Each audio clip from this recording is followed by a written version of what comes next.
everybody, it's Brandon Soriano here in the back room of Norman's Rare Guitars for an all-new episode of Guitar of the Day.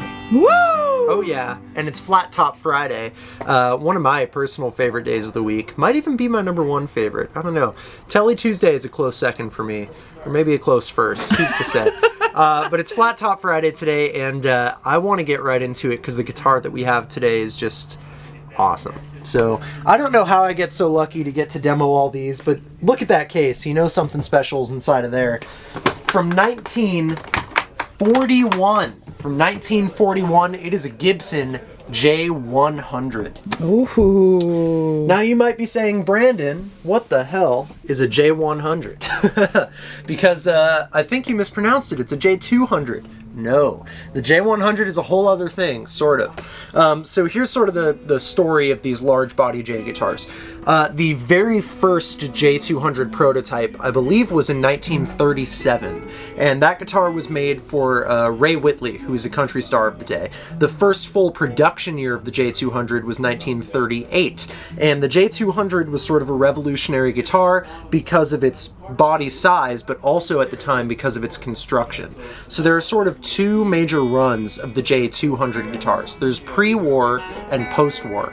So pre-war, you know, like 38 to early 1940s, that's going to be a large body guitar with rosewood back and sides for the J-200. Then during World War II, they actually had to stop making these guitars. I think a lot of the wood was being used for the war effort, as well as a lot of the metals. That's why you'll start seeing big necks during that time with, you know, not adjustable truss rods and stuff like that. So they stopped building them during World War II, but then when the J-200 came back after the war, it no longer had rosewood back and sides, it had maple back and sides. Now the J-100 is an interesting guitar because this was offered as a more affordable counterpart to the J-200.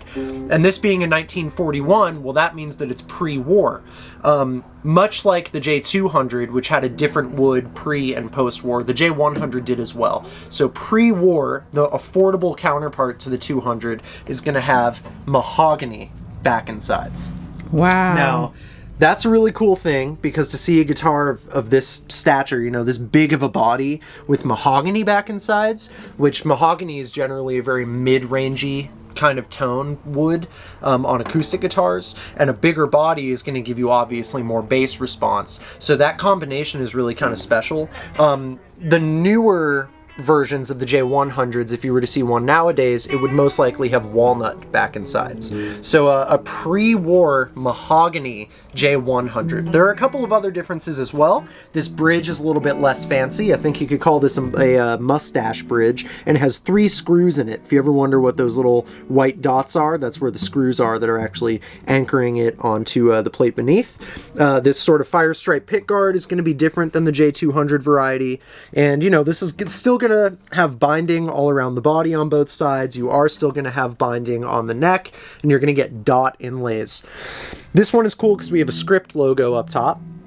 I have seen a J-100 before that has what they call like the stair-step headstock. I think this one is a much more classic look, although the stair-step is pretty rare and pretty cool. And my favorite part about this guitar is the neck, because it's a maple neck and it's flamed. Wow. Like, it's really flamed. That's crazy. Yeah, this is a pretty gnarly neck on this thing, and it feels really good. It's like a very comfortable neck. So this one in particular has had some work done. You can see right there was a crack repair. This isn't open. It has been repaired. And another one right on the side there.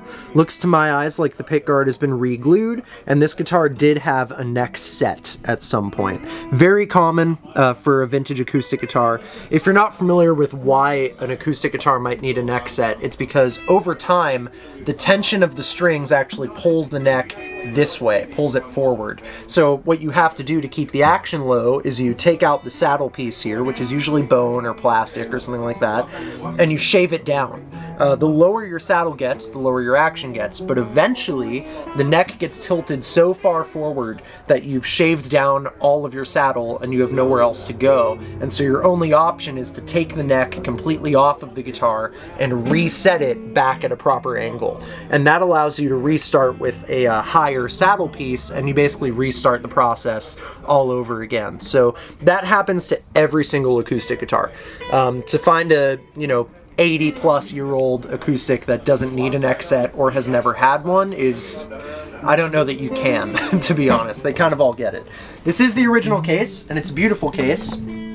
Sort of a reddish-brown exterior, then a really nice interior. I love this case. It's very cool.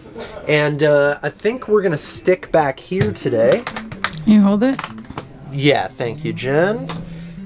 I think the acoustic guitars tend to sound really good back here, so kind of want to showcase it that way. Grab my pick here. All right, thank you, Jen. Now, if you ever see Pete Townsend from The Who play acoustic guitar, he's usually seen playing a J-200. So even though this is J-100, I thought it would play a little of The Who for you.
That's a great sound. This guitar is a really tight low end. It's like very present. It's really even and balanced, and I get the vibe that it would record really well, which makes sense for a mahogany guitar, especially with a bigger body. So let's do a little bit of fingerstyle kind of chordal stuff, see what it does with that.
go.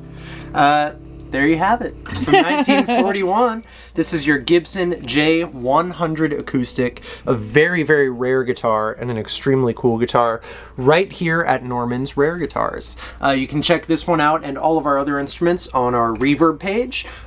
Please check out our website, normansrareguitars.com. We are on Facebook, YouTube, Instagram, all of the places. And again, my name is Brandon Soriano. Thanks for watching. Have a beautiful weekend, and we'll see you next time. Peace. Bye. That was gorgeous. This thing is great, I man. know. It sounds amazing.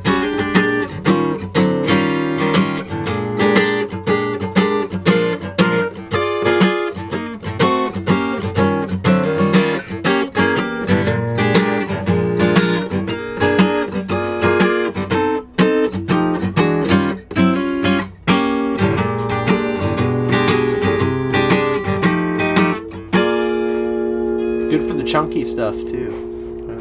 Little bonus there for you. Okay, see you, Bye. Brandon.